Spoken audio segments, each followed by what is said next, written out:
नमस्कार। ये महाभारत कथा पूरी तरह से वेद व्यास महाभारत के ऊपर आधारित है। यदि आप इसका निरंतर श्रवण करते रहना चाहते हैं तो इस चैनल को सब्सक्राइब जरूर कर लें और आगे आने वाले सभी पॉडकास्ट के नोटिफिकेशन के लिए बेल आइकन को भी ज़रूर से प्रेस कर दें। अब हम सुनेंगे भीष्म जी के द्वारा भगवान श्री कृष्ण की महिमा का वर्णन। युधिष्ठिर ने पूछा, पितामह, आप कौन सा लाभ देखकर उत्तम व्रत का आचरण करने वाले ब्राह्मणों की सदा पूजा करते हैं? भीष्म जी ने कहा, युधिष्ठिर, ये महाव्रतधारी भगवान श्री कृष्ण ब्राह्मण की पूजा से होने वाले लाभ का प्रत्यक्ष अनुभव कर चुके हैं, अतः यही तुमसे इस विषय की सारी बातें बताएंगे। आज मेरा बल, मेरे कान, मेरी वाणी, मेरा मन और मेरे दोनों नेत्र शिथिल से हो रहे हैं तथा मेरा ज्ञान भी विशुद्ध हो गया है। जान पड़ता है अब मेरा शरीर छूटने में अधिक विलंब नहीं है। पुराणों में जो ब्राह्मण, क्षत्रिय, वैश्य और शूद्रों के धर्म बतलाए गए हैं तथा सब वर्ण के लोग जिस जिस धर्म की उपासना करते हैं वह सब मैंने तुम्हें सुना दिया है। अब जो कुछ बाकी रह गया हो उसको भगवान श्री कृष्ण से सीखना। इन श्री कृष्ण का जो स्वरूप है और जो इनका पुरातन बल है उसे ठीक ठीक मैं जानता हूँ। भगवान श्री कृष्ण अप्रमेय है, अतः तुम्हारे मन में संदेह होने पर यही तुम्हें धर्म का उपदेश करेंगे। श्री कृष्ण ने ही इस पृथ्वी, आकाश और स्वर्ग की सृष्टि की है। यही भयंकर बल वाले वराह के रूप में प्रकट हुए थे तथा इन्हीं पुराण पुरुष ने पर्वतों और दिशाओं को उत्पन्न किया है। अंतरिक्ष, स्वर्ग, चारों दिशाएं और चारों कोण, ये सब भगवान श्री कृष्ण से नीचे हैं। इन्हीं से इस सृष्टि की परंपरा प्रचलित हुई है तथा इन्होंने ही इस प्राचीन विश्व का निर्माण किया है। सृष्टि के आरंभ में इनकी नाभि से कमल उत्पन्न हुआ और उसके भीतर अमित तेजस्वी ब्रह्मा जी स्वतः प्रकट हुए। उन्होंने ही प्राचीन काल में दैत्यों का संहार किया और यही दैत्य सम्राट बलि के रूप में भी प्रकट हुए। समस्त प्राणियों की उत्पत्ति इन्हीं से हुई है। भूत और भविष्य इनका ही स्वरूप है और यही संपूर्ण जगत की रक्षा करते हैं। जब धर्म का ह्रास होने लगता है तो उस समय श्री कृष्ण देवताओं तथा मनुष्यों के वंश में अवतार लेकर स्वयं धर्म का आचरण करते हुए उसकी स्थापना और पर सब लोगों की रक्षा करते हैं। कुंती नंदन, ये त्याज्य वस्तुओं का त्याग करके असुरों का वध करने के लिए स्वयं कारण बनते हैं। कार्य और कारण इन्हीं के स्वरूप हैं। विश्वकर्मा, विश्वरूप, विश्वभोक्ता, विश्वविधाता और विश्व विजेता भी यही है। यही एक हाथ में त्रिशूल और दूसरे हाथ में रक्त से भरा खप्पर लिए हुए विकराल रूप धारण करते हैं। अपने नाना प्रकार के चरित्रों से जगत में विख्यात हुए श्री कृष्ण की ही सब लोग स्तुति करते हैं। सैकड़ों गंधर्व, अप्सराएं तथा देवता सदा इनकी सभा में उपस्थित रहते हैं। राक्षस भी इनसे सम्मति लिया करते हैं। एकमात्र यही धन के रक्षक और विश्व विजयी है। वेदवेत्ता ब्राह्मण वेद के मंत्रों से इन्हीं का स्तवन करते हैं और यज्ञ में इन्हीं को भविष्य का भाग देते हैं। यही सर्वत्र विचरने वाले वायु हैं, सर्वव्यापक है और प्रचंड किरणों से सुशोभित आदिदेव सूर्य है। इन्हीं को याज्ञिक पुरुषों का यज्ञ कहा गया है। यही दिन और रात का विभाग करते हुए सूर्य रूप में उदित होते हैं।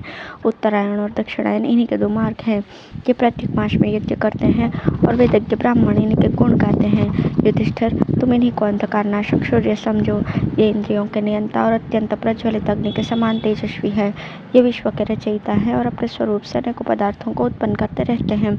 ये देवताओं के देवता होकर भी वेदों का अध्ययन और प्राचीन विधियों का पालन करते हैं। यही संपूर्ण लोगों की शुक्ल ज्योति है।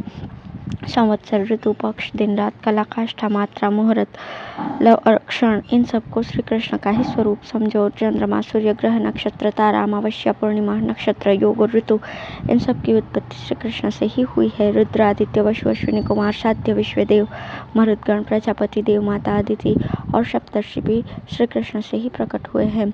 ये स्वयं वेद्य स्वरूप होकर भी वेद तत्व को जानने का प्रयत्न करते हैं। ये परम ज्योतिर्मय सूर्य का रूप धारण करके पूर्व दिशा में प्रकट होते हैं, जिनकी प्रभा से संपूर्ण विश्व आलोकित हो उठता है। ऋतु, नाना प्रकार के उत्पादन को अद्भुत पदार्थ में बिजली, ऐरावत और संपूर्ण चराचर जगत इन्हीं की से उत्पत्ति हुई है। इन्हीं को समस्त जगत का आत्मा विष्णु समझो। आत्मशक्ति से सबको ये जीवन प्रदान करते हैं। देवता, असुर, मनुष्य लोग, ऋषि, पीतर, प्रजा और संपूर्ण प्राणियों को इन्हीं से जीवन मिलता है। सुबह सुबह स्थावर जंगम रूप ये सारा जगत श्री कृष्ण से ही उत्पन्न हुआ है। तीनों लोकों में जो कुछ है वो सब श्री कृष्ण का ही स्वरूप है। श्री कृष्ण से भिन्न कोई वस्तु नहीं है। ये परम पुरुष नारायण और विकार रहित है। यही स्थावर जंगम रूप जगत के आदि, मध्य और अंत हैं। संसार में जन्म लेने वाले प्राणियों के कारण भी यही है। इन्हीं को अविनाशी परमात्मा कहते हैं। अब है श्री कृष्ण के द्वारा ब्राह्मणों की महिमा तथा भगवान शंकर के महात्म्य का वर्णन।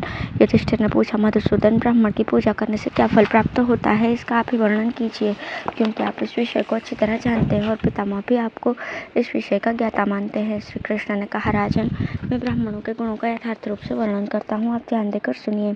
एक दिन की बात है, ब्राह्मणों ने मेरे पुत्र प्रद्युम्न को कुपित कर दिया था। उस वक्त मैं द्वारिका में ही था। प्रद्युम्न ने मुझसे आकर पूछा, पिताश्री, ब्राह्मणों की पूजा करने से क्या फल होता है? वे इस लोक और परलोक में भी क्यों ईश्वर माने जाते हैं? इस विषय में मुझे बड़ा संदेह है, अतः आप इसका स्पष्ट रूप से वर्णन कीजिए। प्रद्युम्न के ऐसा कहने पर मैंने उसको जो उत्तर दिया था उससे आप एकाग्रचित्त होकर सुनिए। मैंने कहा, रुक्मिणी नंदन, ब्राह्मणों के राजा चंद्रमा है, इसलिए ये लोक और परलोक में भी सुख दुख देने में समर्थ होते हैं। ब्राह्मणों में शांत भाव की प्रधानता होती है, इसमें तनिक भी अन्यथा विचार करने की आवश्यकता नहीं है। धर्म, अर्थ और काम की सिद्धि के लिए, मोक्ष की प्राप्ति के लिए और यश, लक्ष्मी तथा आरोग्य की उपलब्धि के लिए एवं देवताओं और पितरों की पूजा के समय ब्राह्मणों को संतुष्ट करना हम लोगों के लिए बहुत आवश्यक है। ऐसी दशा में मैं उनका आदर क्यों न करूं? वे सब कुछ प्रत्यक्ष देखते हैं। यदि वे क्रोध में भर जाएं तो इस जगत को भस्म कर सकते हैं, दूसरे लोक और लोकपालों की सृष्टि कर सकते हैं। तथा तेजस्वी पुरुष ब्राह्मणों के महत्व को अच्छी तरह जानकर भी उनके साथ सद्वर्ताव क्यों न करेंगे? राजन, इस प्रकार प्रद्युम्न के पूछने पर मैंने उसे उत्तम ब्राह्मण का महात्म्य बतलाया था। अतः आप भी सदा मीठे वचन बोलकर और नाना प्रकार के दान देकर महान सौभाग्यशाली ब्राह्मणों की पूजा करते रहें। भीष्म जी ने मेरे विषय में जो कुछ कहा है वो सब सत्य ही है। अब मैं भगवान शंकर का महात्म्य बतला रहा हूँ, आप ध्यान देकर सुनिए। विद्वान पुरुष महादेव जी को अग्नि, स्थाणु, महेश्वर, एकाक्ष, त्र्यंबक, विश्वरूप और शिव आदि अनेकों नामों से पुकारते हैं। वेद में उनके 2 स्वरूप बतलाए गए हैं, जिन्हें वेदवेत्ता ब्राह्मण जानते हैं। उनका एक स्वरूप तो घोर है और दूसरा शिव है। इन दोनों के भी अनेकों भेद हैं। इनकी जो घोर मूर्ति है वो भय उपजाने वाली है। उसके अग्नि, विद्युत और सूर्य आदि अनेकों रूप हैं। इससे भिन्न जो शिव नाम वाली मूर्ति है वो परम शांत एवं मंगलमयी है। उसके धर्म, जल और चंद्रमा आदि कई स्वरूप है। महादेव जी के आधे शरीर को अग्नि और आधे को सोम कहते हैं। उनकी शिव मूर्ति ब्रह्मचर्य का पालन करती है और जो अत्यंत घोर मूर्ति है वो जगत का संहार करती है। उनमें महत्व और ईश्वरत्व होने के कारण वे महेश्वर कहलाते हैं। वे सबको दग्ध करने वाले अत्यंत तीक्ष्ण, उग्र और प्रतापी हैं। इसी से उन्हें रुद्र कहते हैं। वे देवताओं में महान हैं और इस महान विश्व की रक्षा करते हैं, इसलिए महादेव कहलाते हैं।